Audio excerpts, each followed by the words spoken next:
Bonjour à toutes et à tous et bienvenue dans cette nouvelle vidéo consacrée à l'univers de Google et plus spécifiquement à Google+, car non, Google+, n'est pas mort.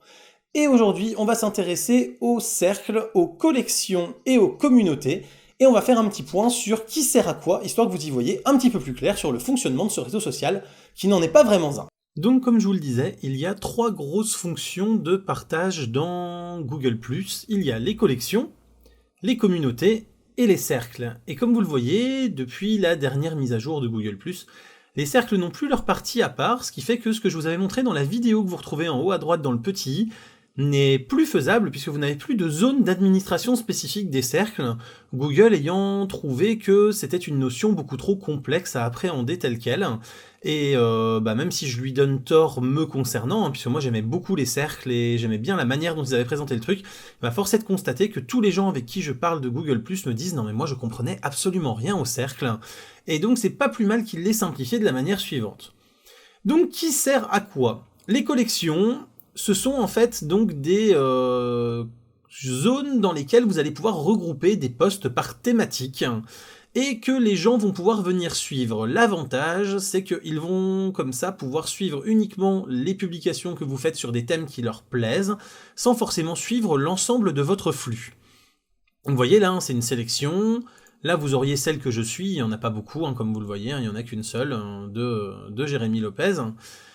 Et vous avez aussi les vôtres après, donc là j'en ai jamais créé pour l'instant, parce que c'est un outil que je n'utilise pas, même si c'est à tort, parce que c'est un très bon outil.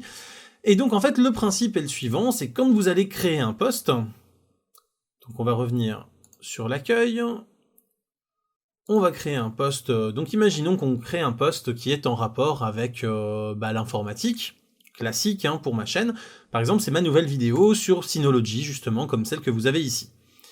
Eh bien, au lieu de la mettre en public comme ça, et de forcer les gens à devoir suivre l'ensemble de mon flux pour s'y intéresser et pour pouvoir avoir cette publication, eh bien en fait, dans plus de détails ici, je vais pouvoir aller partager avec une collection. Et donc je vais pouvoir créer par exemple une collection, donc soit informatique, très large, ou nouvelles techno, NTIC, etc. Soit je vais carrément pouvoir faire par exemple une collection Synology. Et là, je vais carrément pouvoir dire par qui elle est visible, puisque ce n'est pas parce que c'est une collection qu'elle est forcément publique. Je peux très bien créer une collection pour une assoce, par exemple, et ne donner l'accès qu'aux personnes que j'aurais mis dans un cercle précis lié aux membres de l'association. Et donc comme ça, on va pouvoir quand même, grâce au cercle, encore une fois, contrôler la granularité donc de la diffusion de ce que l'on publie, de manière assez intuitive et assez rapide. Donc là, on va la laisser en public, et dans le petit résumé, vous voyez, j'ai 80 caractères. Donc là, je vais mettre tutoriel et news concernant les NAS et produits Synology. Voilà. Et donc là, je vais la créer. Vous voyez que maintenant, donc j'ai ma collection Synology, et là, je vais pouvoir donc créer mon post. Bon, là, on s'en fiche, c'est juste pour vous montrer. Et donc, je publie mon post. Donc déjà, pour le retrouver maintenant, dans mes collections, dans les vôtres, j'ai ma collection Synology, que je vais pouvoir bien sûr aller paramétrer, c'est-à-dire que je vais pouvoir en changer l'image par exemple pour mettre quelque chose qui est en rapport. Je vais pouvoir donc à tout moment ensuite ici modifier la collection donc pour aller modifier aussi ce que j'ai marqué ici, etc. Et vous voyez que j'ai 1109 abonnés, alors que je viens de la créer, parce que quand vous créez une nouvelle collection, de base, ça va abonner l'ensemble des personnes qui vous suivent. Et moi j'ai 1109 personnes qui sont abonnées à mon flux principal. Le but étant que ces personnes-là voient que vous avez créé une collection et puissent ensuite éventuellement s'en désabonner spécifiquement. Mais que si vous diffusez dans une collection à partir de maintenant, eh bien tous vos abonnés ne passent pas à côté de vos posts sous prétexte qu'ils ont été mis dans une collection à laquelle ils n'auraient pas été abonnés et à côté de laquelle ils seraient passés. Donc ça c'est plutôt logique aussi, c'est plutôt bien pensé. Voilà, quand on s'abonne à quelqu'un, on s'abonne automatiquement à ses collections, mais par contre quelqu'un peut donc venir ici et donc s'abonner à la collection directement pour ne s'abonner qu'à cette collection Synology, alors même que l'ensemble des posts que je ferais sur les jeux vidéo ou le reste de l'univers informatique et technologique ne les intéresserait pas. Voilà donc pour le principe des collections, et donc, vous l'avez compris, l'usage, ça peut permettre de diffuser des infos thématiques et de permettre aux gens de ne suivre que ces infos thématiques, même si l'ensemble de ce que vous diffusez ne les intéresse pas. Deuxième possibilité, c'est donc d'utiliser des communautés. Alors là, encore une fois, vous avez des communautés dont je suis membre, vous avez des recommandations en fonction des communautés dont je suis membre, et vous avez mes propres communautés. Le principe d'une communauté, on va dire que c'est un peu un système de forum à l'intérieur de Google+, sur des thèmes plus ou moins vastes et plus ou moins variés.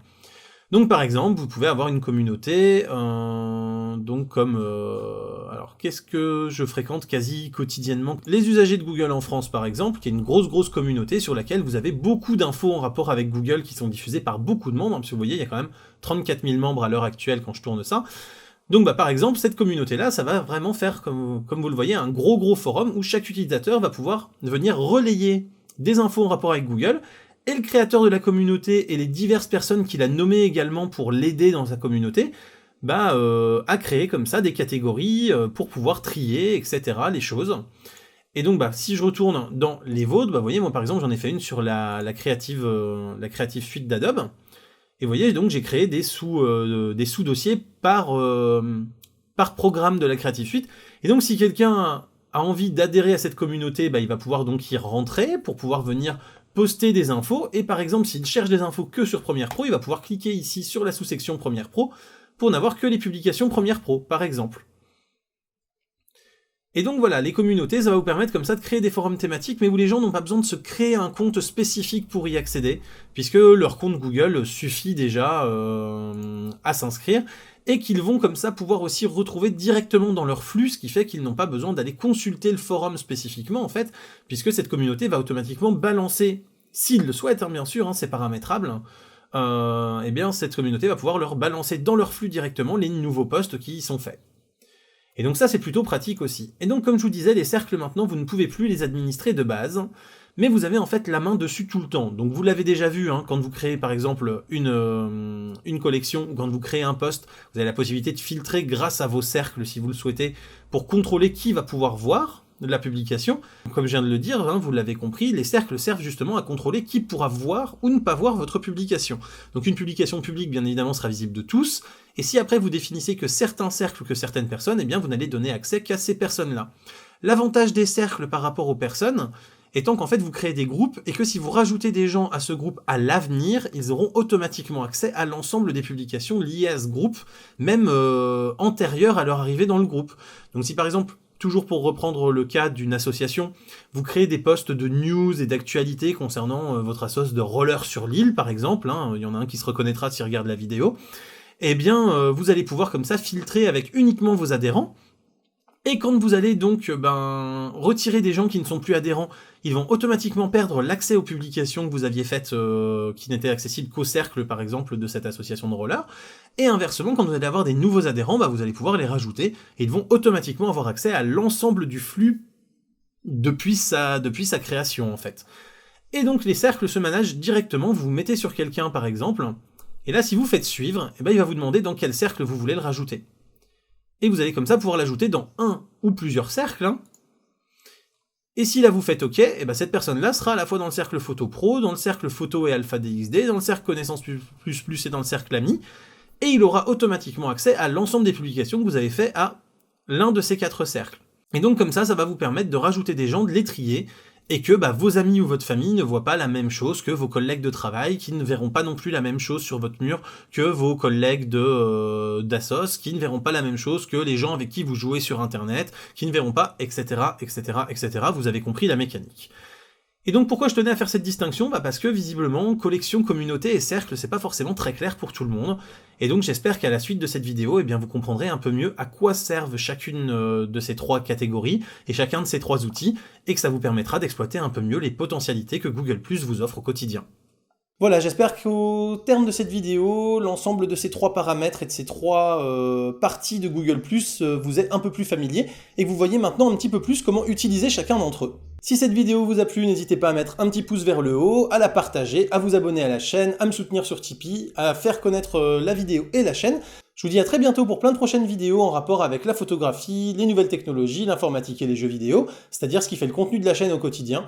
D'ici là, continuez de rester curieux et de regarder des vidéos sur YouTube. Salut à tous, bye bye.